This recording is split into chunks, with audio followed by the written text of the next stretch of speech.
Good evening guys, welcome to Pratham Mishra let's talk stocks पर। कई दिनों से हमारे पास क्यूरी आ रही थी कि हम कोई ना कोई ऐसे इंडियन यूएस स्टॉक्स के रिलेटेड भी बात करें। तो आज हमने सोचा है कि काफ़ी यूएस मार्केट में एक जो हम बोल रहे थे कि फ्रॉड थे क्रिएट हो गया है, वो थोड़ा सा करेक्ट हो रहा है कि थोड़ा सा मार्केट की जो वैल्यूएशन आई थी, वन वे रैली चलती जा रही थी, वहाँ से थोड़ा सा अगर हम देखें तो अब थोड़ा सा एक मार्केट में वहाँ पे थोड़ा सा करेक्शन आ रहा है। और कितना करेक्शन चलेगा नहीं चलेगा, जापानीज येन जो है उसके कारण से बहुत चीज़ें आ रही हैं, और आप देख रहे हैं कि उसका इम्पैक्ट हमारे इंडियन मार्केट पे भी आ रहा है, यूएस मार्केट पे भी आ रहा है। और वहाँ पे आप देखें तो बिटकॉइन भी गिरता चला जा रहा है। तो हमने बात करी है कि आज हम एक माइक्रो स्ट्रैटेजी नाम की एक कंपनी है, हम उस पर बात करेंगे। और वो क्या है, किस रिलेटेड है, और वो क्यों इतना ज़्यादा अभी एक किस्म से हम बोल सकते कि एक एक प्रोटैगनिस्ट इन इस जो सिनेरियो पूरा क्रिएट हो रहा है उसमें हम बोल सकते हैं कि एक लीड कैरेक्टर प्ले हो रहा है। पर हम पहले अब बात कर लेते हैं हमने इंडियन स्टॉक मार्केट की। इंडियन स्टॉक मार्केट जैसा भी कल जो पूरा चीज़ जो है वो बहुत बेईमानी हो गया। अगर हम बोले कि सब इंडियन गवर्न ही कम इस बार आज अभी मार्केट्स में हो रहा है, बट पूरा जो लेड आ रहा है वो यूएस और जापानीज लेड इकोनॉमी हो रही है, मतलब मार्केट पे इम्पैक्ट आ रहा है। और अगर हम उसको देख ले तो आज थोड़ा सा आज मार्केट नीचे ही रही। ऑल तो चढ़ते वक्त हम चढ़े भी नहीं, पर अब जब गिर रही है तो हम गिरने में साथ ज़रूर दे रहे हैं। और अगर आप देखें तो मिड कैप और स्मॉल कैप इंडेक्स में ब्लड बाथ लगातार बना हुआ है, वो नहीं चढ़ पा रहे हैं। पर आप एक ब्रॉडर इंडेक्स में देखते हैं तो ब्रॉडर इंडेक्स जो आपका मेन इंडेक्स है, निफ्टी 50 सेंसेक्स, इनमें एक किस्म से तेज़ी आपको दिख रही है लार्ज कैप में। और कहीं ना कहीं ये साइंस है, सिग्नल्स है कि कहीं ना कहीं कैपिटल फ्लो हो रहा है। बट हमने पहले भी कई बार ये चीज़ मेंशन कर चुके हैं कि जब भी ऐसा कैपिटल फ्लो होता है तो आप देखेंगे कि जो लार्जर कैप्स हैं, जो लार्ज कैप्स हैं, वो ब्लू चिप स्टॉक्स उनमें थोड़ी सबसे पहले रैली आती है, फिर धीरे धीरे करके वो मिड कैप, स्मॉल कैप और फिर माइक्रो कैप में आती है। और जब आप देखेंगे इस वक्त लार्जर कैप में रैली आ रही है, लोग मोमेंटम भी प्ले करने लग जाते हैं, तो स्मॉल कैप्स और माइक्रो कैप से लिक्विडिटी भी सक इन हो जाती है, और वो लिक्विडिटी भी कहीं ना कहीं वहीं चली जाती। तो आप जैसे जैसे उस हिसाब से हमें इस कॉन्टेक्स्ट में ये सब चीज़ें देखनी पड़ेंगी। पर हम देख ले तो टी सी एस में तो आज जो हमें आज थोड़ा सा लीडिंग स्टॉक रहा, टी सी एस थोड़ा चढ़ा। उनका एक 18,000 करोड़ का एक जो डेटा सेंटर के रिलेटेड, जो जेवी से रिलेटेड बात हो रही है, प्राइवेट इक्विटी फर्म टीपीजी जो इन्वेस्ट कर रही है, और वो चीज़ें आ रही हैं मार्केट में, तो वहाँ से स्टॉक थोड़ा सा चढ़ता है। बट कैसा 15% का बिजनेस इनका होने वाला है अगर आप डेटा सेंटर को लेके बात करते हैं। पर डेटा सेंटर एक बहुत ही इवॉल्विंग टेक्नोलॉजी है, उसमें आपको लगातार एक कैपेक्स करते रहना पड़ेगा, और वो चीज़ एक जिम्मेदारी होती है। तो डेटा सेंटर रखना एक वेयर हाउस जैसा ही काम होता है, बट डेटा सेंटर एक टेक्नोलॉजिकल वेयर हाउस होता है। तो यहाँ पे आपको लगातार एक स्ट्रॉन्ग केपेक्स एक किस्म से करते रहना पड़ता है। केपेक्स अगर आप जितना ज़्यादा करेंगे उतना ज़्यादा आप एक किस्म से बेहतर स्टेज पर आएंगे, तो वो उस चीज़ से हमें इसको थोड़ा सा वैसे एनालाइज करना पड़ेगा। फिर अगर हम देख ले तो बहुत ही ज़्यादा कुछ मार्केट में देखने को अभी इंडियन मार्केट में है नहीं। जो पूरा क्यूज़ है वो हमें यूएस और जापान से आ रहे हैं, तो वहाँ पे अगर हम नज़र रखें तो बेहतर है, और वही हम देख रहे हैं। बट अगर आप देखें तो जो हमने कल परसों बात कही थी कि ऐसा न्यूज़ फ्लो में चल रहा था कि अगर आपके आईटी, आपके एआई लेड स्टॉक्स जो हैं वो गिनेंगे तो इंडियन आईटी स्टॉक्स चढ़ेंगे। बट ऐसा आज वो लिंक ही टूट गया, क्योंकि वो थोड़ा सा साउंड भी थोड़ा सा कम लॉजिकल करता है आईटी आईटी का। वो हम ऑल दो बिगर रन में बोल सकते हैं कि अगर पर एआई जो है वो आ चुका है अब हमारी ज़िंदगी में, हम उसको इग्नोर नहीं कर सकते हैं। तो ये चीज़ें तो आपने देखा कि एचसीएल गिरा, फिर अगर आप देखें तो एक किस्म से ऐसी ही जो चीज़ें हैं वो लगातार चलती आ रही। पर जो अभी जो थोड़ी सी इंटरेस्टिंग बात जो हमें देखने को मिली है वो है इंडिया का एक्सपोर्ट इंपोर्ट का डेटा आया है। अगर आप उसको अगर हम देखें तो एक्सपोर्ट इंपोर्ट इंडिया का जो ट्रेड डेफिसिट है, ट्रेड डेफिसिट होता क्या है? ट्रेड डेफिसिट होता है कि कितने का आप एक्सपोर्ट कर रहे हैं माइनस इंपोर्ट, मतलब जो डिफरेंस आपका क्रिएट हो जाता है इंपोर्ट माइनस एक्सपोर्ट की। अगर आप इंपोर्ट ज़्यादा कर रहे हैं कि एक्सपोर्ट ज़्यादा कर रहे हैं, हम इंडिया में जनरली इंपोर्ट ज़्यादा करते हैं, तो हम हमेशा ट्रेड डेफिसिट में रहते हैं अगर बाहर से चीज़ें मंगा रहे हैं अंदर। तो अगर हम अक्टूबर 2025 का देखें तो जो एक्सपोर्ट हमने किया है वो लगभग $35 बिलियन किया है, इंपोर्ट 76 किया है, तो हमारा ट्रेड डेफिसिट जो है वो लगभग $41 का क्रिएट हो चुका है, और जो कि अभी तक के हाईएस्ट है हमारे पूरे इतिहास में। तो ये चीज़ है, अभी तक इंडियन हिस्ट्री में इतना हाई फिगर स्टार्ट नहीं हुआ। तो मतलब ब्रॉडर एक्सपेक्ट ये है कि हम इसकी क्यों बात कर रहे हैं, वो ये है कि ट्रम्प जो टैरिफ जो लगा है उसका इम्पैक्ट देखने के लिए ये चीज़ हमें बहुत एक गौर करने की बात है, क्योंकि जैसा हमारे मीडिया रिपोर्ट्स में या न्यूज़ चैनल में जैसी हमने पहले भी एक यूट्यूब वीडियो बनाया हुआ है उस चीज़ पे कि कैसे जैसे ही आपने कि टैरिफ बढ़ा था इंडिया पे 50% हो गया था, तो कैसे कई कंपनीज़ ने आके सामने से कह दिया था कि कोई इम्पैक्ट नहीं हो रहा। न्यूज़ चैनल्स ने क्लेम करना चालू कर दिया था कि टैरिफ पे कोई इम्पैक्ट नहीं पड़ेगा इंडिया में। पर अगर आप देखें तो इंडियन एक्सपोर्ट्स के डेटा एकदम ही ख़राब हो चुके हैं। इसमें थोड़ा सा हाथ जो आपके गोल्ड भी आता है, काफ़ी उसके प्राइसेस बढ़े, वो गोल्ड और ज्वेल्स काफ़ी जेम्स काफ़ी इंपोर्ट होते हैं इंडिया में, तो वो चीज़ आपको देखना पड़ेगा, और वो पॉलिश होके वो फिर एक्सपोर्ट होते हैं। पर क्योंकि टैरिफ बढ़ गया है तो अब बाहर के देश वो थोड़ा कॉम्पिटिटिव हो गए, तो इससे सूरत इंडस्ट्री हो गई, टेक्सटाइल इंडस्ट्री हो गई, उन पर काफ़ी एक किस्म से ब्लो पड़ चुका है। तो अगर आप देख ले तो मर्केंडाइज में भी जो हुआ है, मर्केंडाइज एक्सपोर्ट बढ़े नहीं है, एक किस्म से फ्लैट रह गए हैं। इंपोर्ट जो है वो लगातार बढ़ गया है, ट्रेड डेफिसिट वहाँ भी 15% बढ़ सा गया है। तभी आप देख रहे हैं टेक्सटाइल जो है वो भी नहीं काम, टेक्सटाइल स्टॉक्स भी आपको नहीं चलते दिखते। तो अगर जो भी आपको बोले कि अगर आप कि न्यूज़ ना पढ़ें, आप डेटा ना पढ़ें, आप उसको देखें ना, तो वो बहुत ही एक किस्म से बहुत ही वाहियात बात होगी, क्योंकि कहीं ना कहीं आपको डेटा मिलते रहते हैं, और वहीं से आप देखें तो कई अब एआई मॉडल्स हो रहे हैं, कई यूज़ हो रहे हैं, और वो इन सब डेटा को इनपुट में लेके चलते रहते हैं, क्योंकि जो आपके इकोनॉमिक फिगर्स हैं वो कहीं ना कहीं कंपनियां आउट परफॉर्म कर जाएगी, कोई ना कोई कंपनी, तो वहाँ पे आपको स्टॉक मार्केट में एक बम्प देखने को मिलेगा, एक स्पाइक आ जाएगी वहाँ पे। बट एक जो ओवरऑल जो इकोनॉमी का पहिए हैं वो डेटा से ही आपको पता लगेंगे कि कितना एक्सपोर्ट हिट हो रहा है। अगर आप टेक्सटाइल कंपनी कोई भी देखें, हमने रेमंड लाइफस्टाइल पे भी एक वीडियो बनाया था, उसमें भी कमेंट्री में यही बोला गया था कॉन कॉल में कि जो उनके महंगे सूट्स हैं जो यूएस जाते हैं, जो लगभग आप देखेंगे कि 2-2 लाख रुपए के भी सूट्स होते हैं, उनकी जो डिमांड है वो यूएस में कम हो गई है। तो ये सब जो चीज़ें हैं वो एक्सपोर्ट ओरिएंटेड हो जाती हैं, और जैसे ही वो टैरिफ का इम्पैक्ट आना चालू है तो वो चीज़ें अब हमें दिख रही हैं, हमें डेटा में भी दिख रही हैं। और अगर आप स्टॉक्स भी देखेंगे तो स्टॉक्स जैसे परफॉर्म नहीं कर रहे हैं। कई सवाल हमारे पास जेम्स कई कई कंपनीज़ के भी आते हैं, जैसे कई कंपनीज जो ज्वेलरीज स्पेस में है वो अच्छे रिजल्ट के बावजूद नहीं चल रही हैं, तो उसके भी कई सवाल आते हैं कि क्यों नहीं आते। तो इन सब का जो जवाब है वो इन सब डेटा में घुसा रहता है। और अगर आप मॉडल्स बना रहे हैं और अब जितना ज़्यादा एआई घुस गया है, मशीन लर्निंग घुस गई है आपके इन्वेस्टिंग फ्रेमवर्क बनाने में, तो वो ये सब डेटा को इनपुट लेते हैं।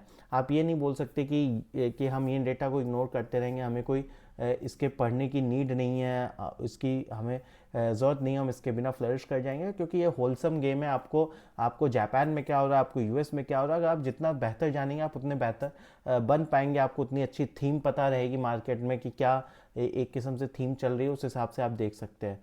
तो उस हिसाब से अगर हम देखें तो सर्विस में ठीक रहा, 10% का जो है एक्सपोर्ट बढ़ा है, और जो सरप्लस है वो लगभग 17% से बढ़ गया है। तो बस एक इसी ने आपको बचाया। तो 15% की अगर हम बात करें तो जेम्स ज्वेलरी है वो सबसे ज़्यादा इम्पैक्टेड है। तभी आप देख रहे हैं इन स्टॉक्स को चढ़ने में बहुत दिक्कतें आ रही हैं जब तक ये टैरिफ की बात सॉल्व नहीं होती तब। और अगर हम देखें तो लगभग यूएस का जो एक्सपोर्ट है वो लगभग 8.5% करता है, और इंडिया जो यूएस को एक्सपोर्ट करता है वो लगातार घट गया है। ब्राज़ील चाइना जैसे देशों से हमने वो चीज़ थोड़ी रिकवरी करी है, और कहीं ना कहीं वो जो एक्सपोर्ट है वो हम दूसरे देशों में कोशिश कर रहे हैं कि कहीं ना कहीं शिफ्ट करके अपने सरप्लस को एक मैनेजेबल पे रखें। तो अगर हम देखें तो सूरत की जो डायमंड प्रोसेसिंग इंडस्ट्री वहाँ पे काफ़ी एक स्ट्रेस बना हुआ है, और वो लगभग 80% ऑफ वर्ड्स जो डायमंड पॉलिशिंग है वो वहीं पे होती है, और यूएस उसमें से 1/3 एब्जॉर्ब कर लेता है। तो ये चीज़ है। और अगर आप टेक्सटाइल अपैरल का भी देखें तो 61% लगभग कंबाइंड टैरिफ आपके टेक्सटाइल पे लगा हुआ है, 50% और वैल्यूरम ड्यूटी ऐसे कर करके लगा हुआ है। और उसने बांग्लादेश और वियतनाम के कंपैरिजन में हमें काफ़ी अनकम्पिटिटिव बना दिया है। तो आप टेक्सटाइल स्टॉक्स भी देख रहे हैं वो काफ़ी स्ट्रगल कर रहे हैं चढ़ने में, ऊपर जाने में। तो ये सब चीज़ें हैं, ये सब को लिंक करना पड़ेगा। और जो तिरुपुर डिस्ट्रिक्ट है तमिलनाडु में, हमने उसकी बात भी करी है, वो भी आप देखेंगे तो ऐसे ही कुछ चीज़ है कि वहाँ पे भी काफ़ी स्ट्रेस आ गया, जैसे सूरत, तिरुपुर। तो वो चीज़ है। और यूएस में अगर हम अक्टूबर टेक्सटाइल एक्सपोर्ट देखें तो वो लगभग 15% गिर गया है, और ये चीज़ होगी। इंजीनियरिंग गुड की अगर बात करें तो 50% टैरिफ आपके इंजीनियरिंग गुड पे भी लगा है, और उसका हम देखें तो सबसे ज़्यादा लार्जेस्ट एक्सपोर्ट कैटेगरी वो भी लगभग 17% गिर गई है, जो लुधियाना, जालंधर, एनसीआर बेल्ट। यहाँ पे भी काफ़ी ऑर्डर कैंसलेशन और प्रोडक्शन कट की बात हो रही है। उसके बाद अगर हम leather, footwear, chemicals, marine product, इन सब चीज़ों में भी आप देखें तो 8.5 से 15% के बीच डाउनफॉल देखने को मिल गया है। और इलेक्ट्रॉनिक्स पे बस टैरिफ नहीं लगा है, 0% टैरिफ है, तो वहाँ पे एक अच्छी खासी ग्रोथ आई है, लगभग 19% की ग्रोथ इलेक्ट्रॉनिक्स में आई है। तो उस हिसाब से अगर हम चीज़ें देखें तो मीट एंड डेयरी वो लगभग 30% आपका एक्सपोर्ट बढ़ा है। तो पर ये सब इतने छोटे अमाउंट है कि इस बड़े फिगर्स को ये उसको एक किस्म से घटा नहीं पा रहे हैं, उसको कॉम्बैट नहीं कर पा रहे हैं।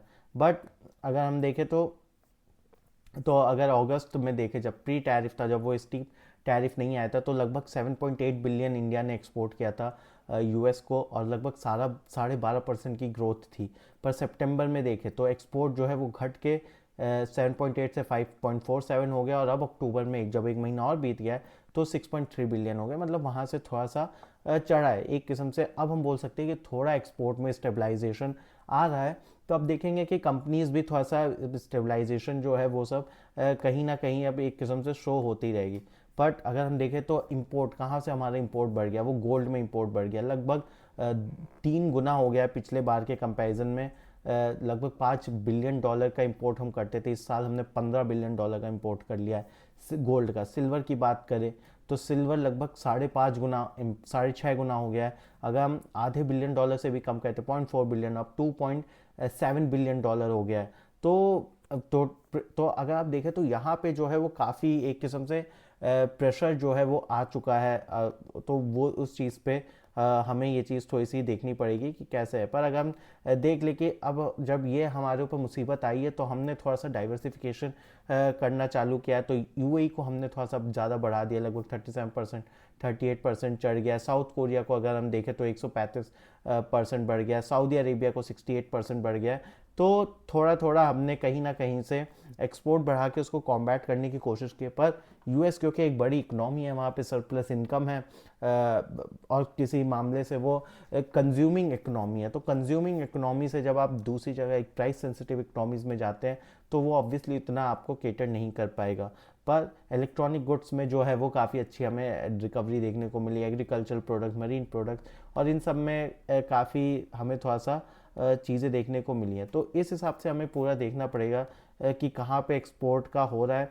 अब रिलीफ मेजर्स आरबीआई काफ़ी लॉन्च कर रहा है एक्सपोर्टर्स के लिए। जैसे आप कोविड के समय आपको याद होगा कि लोन्स पे मॉरिटोरियम अनाउंस हो गए थे। तो मॉरिटोरियम क्या होता है कि मैं अगर आपको 6 महीने का मॉरिटोरियम देता हूँ तो इसका मतलब है कि आप 6 महीने, मैं आपको एनपीए में नहीं डालूंगा, मैं आपको मेरे को ईएमआई पे करने की नीड नहीं है। बट ये चीज़ रहेगी कि उस पर इंटरेस्ट लगता रहेगा। तो पर आपको इंटरेस्ट पे इंटरेस्ट नहीं देना है, मतलब कंपाउंड इंटरेस्ट नहीं देना है, आपको सिंपल इंटरेस्ट पे करना है। तो 4 महीने का मॉरिटोरियम काफ़ी एक्सपोर्ट को लेके काफ़ी पॉलिसी आरबीआई और सरकार लेकर आना चाह रही, क्योंकि इस सेक्टर पे एक प्रेशर काफ़ी पड़ चुका है। तो अगर हम उस पर देखें तो डेट रिपेमेंट रिलीफ, इम्पैक्ट है जो सेक्टर्स हैं, और आपको मैंने बताया मॉरिटोरियम वगैरह भी आपका है, इंपोर्ट ड्यूटी रिडक्शन हो जाए। फिर अब इलेक्ट्रॉनिक गुड में अगर आप देखें तो क्वालिटी चेक आपको लेना पड़ता था। मतलब ऐसे होता था कि मैं अगर इम्पोर्टर हूँ तो फिर मैं कोई रॉ मटेरियल प्रोक्योर कर रहा हूँ तो मेरे को क्वालिटी चेक का स्टैम्प देना पड़ता था। उसके लिए मुझे बीआईएस से लेना था, जिससे आपकी क्वालिटी मेंटेन रहती थी। बट वो उससे क्या होता था कि आपका थोड़ा जो कॉस्ट ऑफ प्रोडक्शन होता था वो थोड़ा सा बढ़ जाता था। तो ये दिक्कत आ जाती थी इस कार से।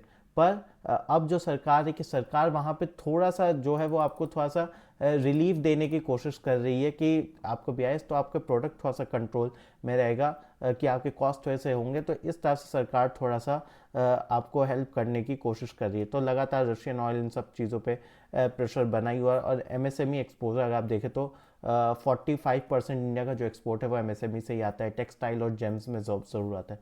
तो आप इन सब सेक्टर्स में देखें तो थोड़ा सा एक जो है वो दिक्कत बनी रहेगी।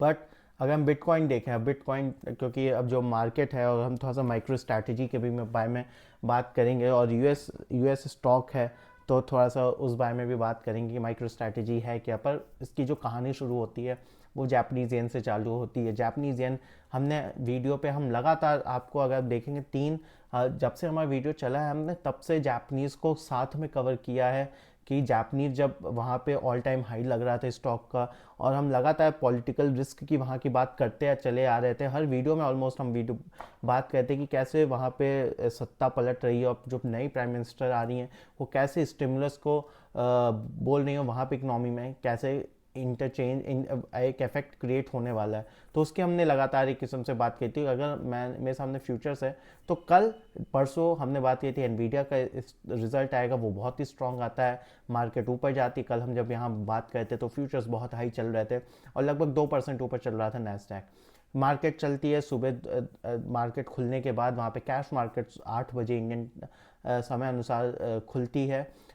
तो उसके बाद जब मार्केट ऊपर ही खुलती है कुछ देर सस्टेन करती है, पर फिर वहाँ पे वो रुक नहीं पाती और वहाँ से वो वन वे फॉल लेती है। और लगभग अगर आप देखें तो 3-3.5% आपका जो नैस्डैक है वो गिर जाता है, लगभग 2.2% गिर जाता है। एनवीडिया अगर आप देखें तो 3.2% गिर जाता है, और बहुत ही एक स्टीप फॉल होता है। लगभग एनवीडिया जो 3-4% ऊपर चल रहा था वो गिर के 3-4% नीचे बंद होता है, और बहुत ही ज़्यादा। पर आप बिटकॉइन देखें, बिटकॉइन 92,000 चला गया था एनवीडिया की अर्निंग्स के कारण, और वहाँ से उसने स्टीप फॉल लेना चालू किया, 86,000 पे गिरा। 86,000 पे बोलते हैं कि अच्छा लेवल था, पर वो अभी जो मेरे सामने बिटकॉइन का रेट चल रहा है वो 83,000 पे चल रहा है।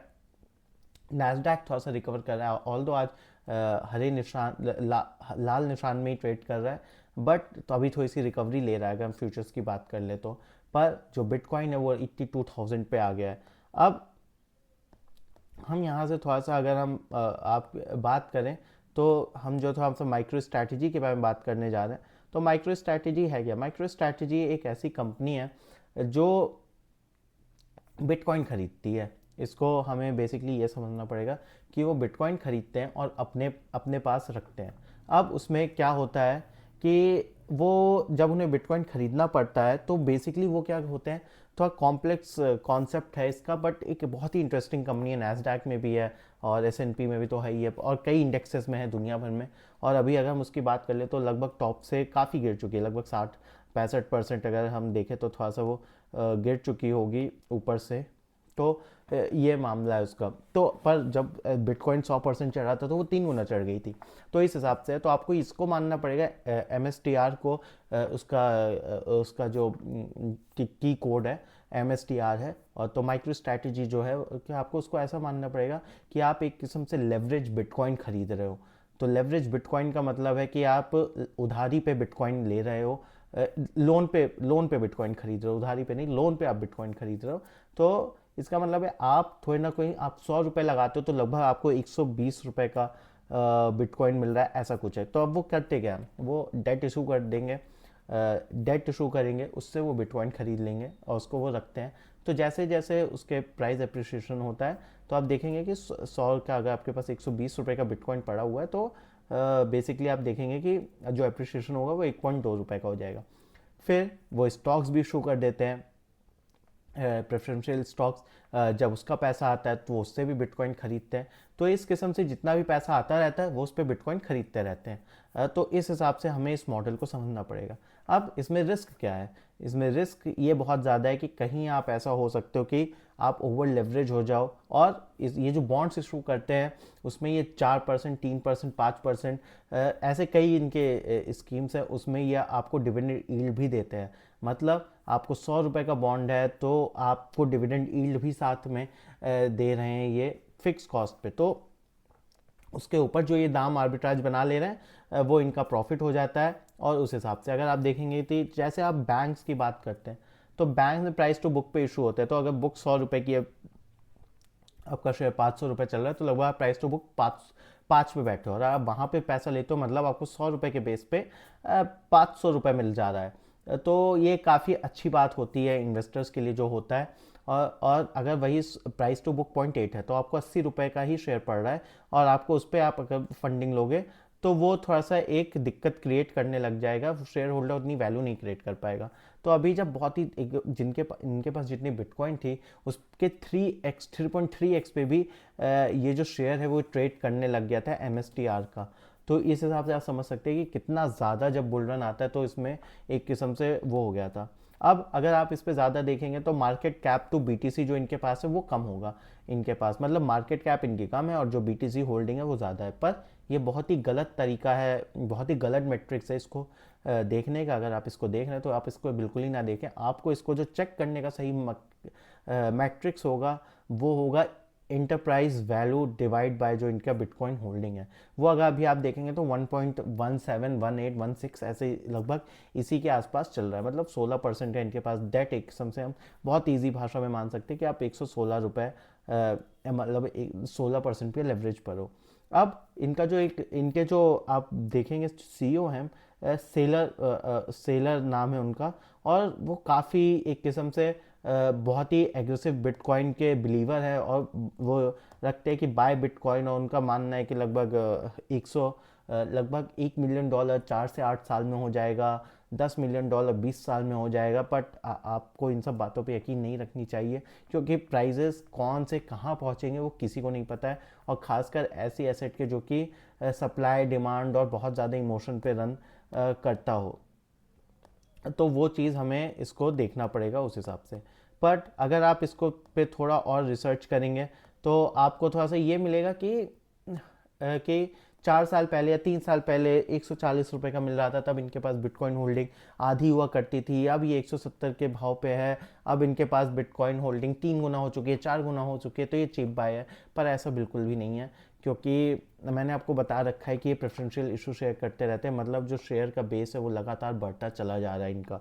तो जो हम EPS की बात करते हैं, जैसे हम बात करते हैं कि आपको EPS देखना चाहिए शेयर में, अर्निंग्स पर शेयर, वैसे आपको इसमें देखना पड़ेगा बिटकॉइंस पर शेयर, कि आपके हर शेयर में कितने बिटकॉइन आ रहे हैं। तो वो एक सही मेट्रिक होता है। तो इस कंपनी को देखने का बहुत ही एक अलग नज़रिया चाहिए, बहुत ही आपको मेट्रिक्स इधर उधर घुमाने पड़ते हैं, उस चीज़ से आपको देखना पड़ता है बहुत ही।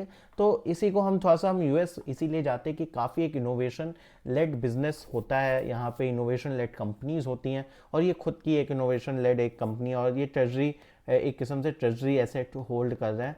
बट क्योंकि ये बहुत ज़्यादा बिगड़ चुके हैं तो अभी कई लोग इनको बात कर रहे हैं कि शायद अब ये इंडेक्स से हटा दिए जाएंगे, कुछ ऐसा ऐसा हो जाएगा, इंडेक्स से अब ये हटाए जाएंगे। तो वो चीज़ पे हमें ख़ास नज़र रखनी पड़ेगी कि क्या ऐसी चीज़ हो रही है कि नहीं हो रही है।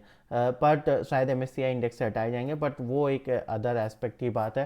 बट अब जो बिटकॉइन के जो परचेजेज हैं ये ज़ीरो कूपन कन्वर्टेबल बॉन्ड से करते हैं, और फिर आप देखें तो प्रेफर्ड स्टॉक है इनके, कई कई किस्म के होते हैं जिसमें ये 8 से 10% की यील्ड प्रोवाइड कर देते हैं इन्वेस्टर्स को अट्रैक्ट करने के लिए। इक्विटी डाइल्यूट करते रहते हैं, और जो शेयर काउंट है वही डबल हो चुका है। तो आप उसको देख नहीं सकते कि शेयर प्राइस जितने मुझे बिटकॉइन पर शेयर क्या मतलब जो शेयर प्राइस का कॉम्प्लेक्स उस तरीके से आप नहीं देख सकते कि उस समय इतने शेयर्स थे तो ये वैल्यू थी, इतने बिटकॉइन थे तो ये शेयर का प्राइस था, अब 2 गुना 3 गुना बिटकॉइन हो चुके हैं तो अब ये, तो वो बहुत ही गलत तरीका है इनका। बहुत ही मतलब गलत मैट्रिक्स है देखने का, उस हिसाब से हमें देखना पड़ेगा, हमें इसमें बिटकॉइंस पर शेयर हमेशा चेक करना पड़ेगा। तो ये अब इनका है कि चीप इक्विटी करे, बाय बिटकॉइन करे और लेवरेज इंक्रीज करे, तो वहाँ से जो प्राइस अप्रिसिएशन हुई, मान के चलते कि बिटकॉइन 30% कैगर का रिटर्न शायद अगले 20 सालों के लिए दे देगा। तो उस हिसाब से हमें ये चीज़ देखनी पड़ेगी। तो माइकल सेलर हैं जो इनके सीईओ हैं, वो काफ़ी जगह इंटरव्यू दे रहे हैं और अभी शायद वो बोल रहे हैं कि हम लगभग अगर अगर 70 साल तक भी बिटकॉइन इसी प्राइस पे मेंटेन रहता है, तब भी हम जितनी ऑब्लिगेशन है डेट की हम सब पूरी कर देंगे। और अगर 1.4% से भी बढ़ जाएगा बिटकॉइन पर ईयर, तब भी हम 80 साल या 100 साल तक भी देते रहेंगे। बट किसी को नहीं पता है कि क्या होना है, कैसा नहीं होना है। तो इसमें रिस्क काफ़ी इन्वॉल्व है, एक ह्यूमन रिस्क भी इसमें इन्वॉल्व हो जाता है कि कहीं आप ओवर लेवरेज ना हो जाओ, कहीं आप वैसे ना हो जाओ। बट इंडियंस के लिए आपको लेवरेज ईटीएफ बिटकॉइन या क्रिप्टो के रखने अलाउड नहीं है। बेसिकली मैं अपने पर्सनल एक्सपीरियंस से बता सकता हूँ कि ग्रे स्केल का बिटकॉइन ईटीएफ लॉन्च हुआ था लगभग 1-1.5 साल पहले। तो मैंने उसमें इन्वेस्ट किया था, उसमें पैसे डाले थे, बिटकॉइन लिया था मैंने उसमें। तो अब उसमें मेरे को क्या मिल रहा था, उसमें मेरे को टैक्स आर्बिट्राज मिल रहा था, क्योंकि इंडिया में टैक्स आपको बिटकॉइन 30% अनाउंस हो गया था। तो मतलब तो फिर पर वो एक ऐसा था कि जो आपको इंडियन इक्विटी कि आपके जो यूएस इक्विटी वाली टैक्सेशन था वही लग सकता था, क्योंकि वो आप ईटीएफ बाय कर रहे थे। तो उस पर जो टैक्सेशन था, अगर मैं 2 साल बाद उसको बेचता हूँ तो मुझे सिर्फ 12.5% का टैक्स पे करना था। और अगर मैं पहले साल बेचता हूँ तो मेरा टैक्स बहुत ही ज़्यादा हाई था, क्योंकि 30% प्लस जो आपका हाईएस्ट टैक्स ब्रैकेट होता है, तो आपको उसमें पे करना था।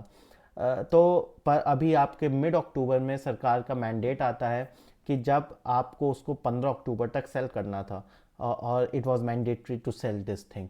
तो फिर मुझे पर्सनली वो सेल करना पड़ा था, और एक हाई टैक्स ब्रैकेट पे मुझे टैक्स उस पर भी पे करना पड़ गया था। तो ये चीज़ आप देख सकते हैं कि शायद वो चीज़ गलत थी या सही थी, वो हमें नहीं पता, क्योंकि शायद वो लीगली अलाउड था मेरे को बाय करने का ईटीएफ, तो मैंने बाय किया, but I was force to sell. तो उस चीज़ को ध्यान रखना पड़ेगा हमें। बट जो माइक्रो स्ट्रैटेजी है वो एक किस्म से लेवर्ड बिटकॉइन पे चीज़ें कर रहे हैं, और इनको थोड़ा सा आप देखेंगे तो थोड़ा सा ये इन सब चीज़ों पे भी बात करते रहते हैं। थोड़ा इनका क्लाउड का भी बिजनेस है इधर उधर, ये सब चीज़ें हैं। और 67% डाउन फ्रॉम द पीक है, पर वो चीज़ हमें नहीं देखनी चाहिए।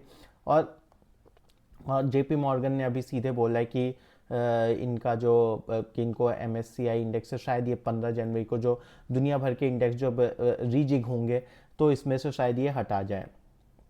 अब अगर जो इनके बॉन्ड्स जो मैच्योर होंगे और बिटकॉइन अगर एक सर्टेन लेवल के ऊपर के नीचे गिर जाएगा, तो शायद अब जो रिस्क चल रहा है वो ये रिस्क है कि अगर शायद बिटकॉइन कुछ ज़्यादा ही गिर जाएगा, तो शायद इनके जो बॉन्ड्स मैच्योर होंगे इनको बिटकॉइन बेचने पड़ जाएंगे।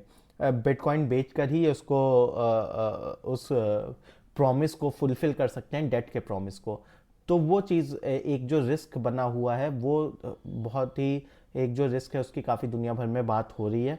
बट अब ये चीज़ है कि अब आपको देखना है कि कि अगर आपको ये स्टॉक में दिलचस्पी बन रही है, आप उसका रिस्क लेने लायक हैं कि नहीं है, क्योंकि इंडिया में तो लेवरेज ईटीएफ अलाउड नहीं है बिटकॉइन का। तो जो क्लोजेस्ट आ जाता है वो ये हो जाता है, बट यहाँ पे एक ह्यूमन रिस्क इन्वॉल्व हो जाता है, क्योंकि ये मैथमेटिकल फॉर्मूला पे नहीं चल रहा है, ये कैपिटल एलोकेशन पे चल रहा है। जो इनके सीईओ है, जो मैनेजमेंट ग्रुप है, वो कैपिटल एलोकेट करता है। तो वो उस समय किस समय बिटकॉइन को समझ रहे हैं कि प्राइस सही है, किस समय शेयर समझ रहे हैं, किस समय डेट समझ रहे हैं, और किस लेवल पे। तो वो चीज़ें बहुत कॉम्प्लेक्स हैं, उस पर आपको मैनेजमेंट पे ट्रस्ट करना पड़ेगा। आप ट्रस्ट आपको अगर करना है तो ये चीज़ है वो बहुत ही ज़्यादा है। तो रेगुलेटरी रिस्क हो गया, या फिर जब आप इसको बोलते कि एक किस्म से रेगुलेटरी रिस्क आप बोल सकते हैं, या फिर आप इसको बोल सकते हैं कि अगर बहुत एक किस्म से बहुत दिक्कत आ जाती है, बिटकॉइन अचानक से 70-80% क्रैश कर जाता है, तो क्या सिनेरियो होगा। ऑल दो जो माइकल सेलर हैं इनके सीईओ ने उसको उन्होंने बोला हुआ है कि बिटकॉइन अगर 80% भी क्रैश हो जाता है, तब भी वी आर लिक्विड इनफ कि हम जितने भी प्रोमिस हैं डेट के हम उसको फुलफिल कर देंगे, और हम अफ्लोट चलते रहेंगे। तो मैंने आपको हर चीज़ बता दी है कि क्या क्या कंपनी है, किस हिसाब से क्या रिस्क इन्वॉल्व है, कितना ये। और पर मैं इसका एक अपसाइड भी बता देता हूँ कि जब अगर बिटकॉइन में एक अच्छा रन आता है, तो ये शेयर आपको 3x 2x की स्पीड 2.5x की स्पीड से भी बिटकॉइन को आउटपेस कर देता है, क्योंकि एक किस्म से बहुत ही ज़्यादा यूफोरिया आ जाता है बिटकॉइन को लेके, सब कोई दौड़ता है कैसे भी ले लो। और हाई हाई प्राइजेस पे आप देखेंगे कि ये प्रेफरेंशियल शेयर है तो वो इशू हो जाते हैं। तो 10 रुपये का इनके पास सामान है, 20 रुपये के शेयर, 20 रुपये के भाव पे ये शेयर इशू कर देते हैं, ये वहाँ से ले लेते हैं। तो जो इनपुट है, जो ईल्ड है, ये काफ़ी तेज़ी से उसको बढ़ा ले जाते हैं। तो वो चीज़ भी इंटरेस्टिंग हो जाती है, उस हिसाब से ये चीज़ कर लेते हैं। तो ये हो गया माइक्रो स्ट्रैटेजी के बारे में। काफ़ी व्यूज़ आए थे कि हमें ये डिस्कस करते रहना चाहिए यूएस स्टॉक्स के बारे में। हमने सोचा कि शायद हफ्ते में एक दिन हम यूएस स्टॉक्स के बारे में भी डिस्कस कर लेंगे, बात कर लेंगे, क्योंकि ऑल्दो बहुत लोग इंटरेस्टेड होते नहीं हैं इंडिया में, but we are personally much more interested कि हम सॉरी कि हम बहुत इंटरेस्टेड होते हैं कि हम यूएस, चाइना, लैटिन अमेरिका, क्योंकि हम पर्सनली इन्वेस्ट करते हैं, तो यूएस, चाइना, लैटिन अमेरिका हर स्टॉक्स के बारे में बात करें, क्योंकि दुनिया भर में काफ़ी अपॉर्चुनिटीज़ अवेलेबल हैं और एक किस्म से डाइवर्सिफाई हो जाता है। क्योंकि आप पिछले 1 साल का रिटर्न देखें तो पर्सनली मेरा पोर्टफोलियो तो यूएस स्टॉक्स लेट बहुत तेज़ी से भागा, चाहे वो टेस्ला हो, और 70-80% चाइनीज़ स्टॉक्स, अलीबाबा, पीडीडी, कई कंपनीज थी जो बहुत अच्छा रिटर्न जनरेट करी हैं। तो उस हिसाब से अगर आप अवेलेबल हो, और एक जो सवाल आया था कि मैं कहाँ से करता हूँ, तो आपको इन्वेस्ट कहाँ से करना चाहिए, तो आपके 2 मैकेनिज्म हो जाते हैं, एक इंटरेक्टिव ब्रोकिंग हो जाता है और दूसरा इंड मनी हो गया, वेस्टेड हो गया, ये सब ऐप हो गए। अब ऑल्दो जीरो दा भी बोल रहा है कि वो ये फैसिलिटी अवेलेबल कराएंगे, पहले ग्रो भी कराता था पर अब ग्रो ने वो चीज़ बंद कर रखी है। तो जो मेन ऑप्शन जो मेरे सामने बचते हैं वो इंटरेक्टिव ब्रोकिंग बनता है और एंड मनी बनता है। तो जब मैंने शौकिया तौर पे चालू कर दिया था कई साल पहले, तो मैंने इंटरेक्टिव ब्रोकिंग में थोड़ा प्रोसेस बहुत कम्बरसम होता है, बट वो बेस्ट है।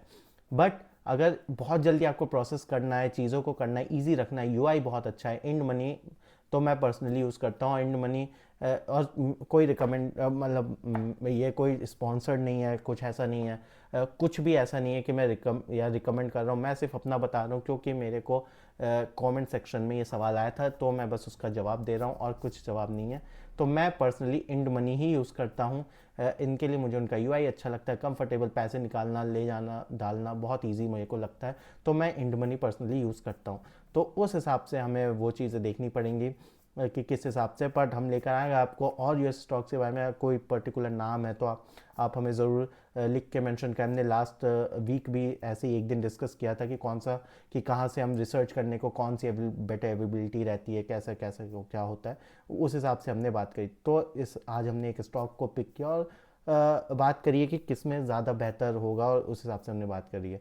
तो आप ज़रूर लाइक करें, कमेंट करें, सब्सक्राइब करें, अपने दोस्तों को भी भेजें, और जो भी यूएस स्टॉक्स में या इंटरनेशनल इन्वेस्टिंग में बहुत ज़्यादा इंटरेस्टेड रहता है और करना चाहता है, तो उनको भी आप ज़रूर इस चैनल की लिंक भेजें, और हमें सवाल ज़रूर लिख के भेजें कि किस स्टॉक के बारे में, क्योंकि आपके सवाल आते हैं तो हम मोटिवेट होते हैं इस चीज़ को कवर करने के लिए। क्योंकि अगर सवाल नहीं आएंगे तो हम शायद इस चीज़ को तो कवर बिल्कुल ही नहीं करते, क्योंकि हमें पता है कि ऑडियंस बहुत कम है इस चीज़ को देखने वाली, तो ये बात हो जाती है। तो ज़रूर आप हमें लिख के भेजें, फीडबैक दें, हम ज़रूर उसको डिस्कस करेंगे। Thank you so very much.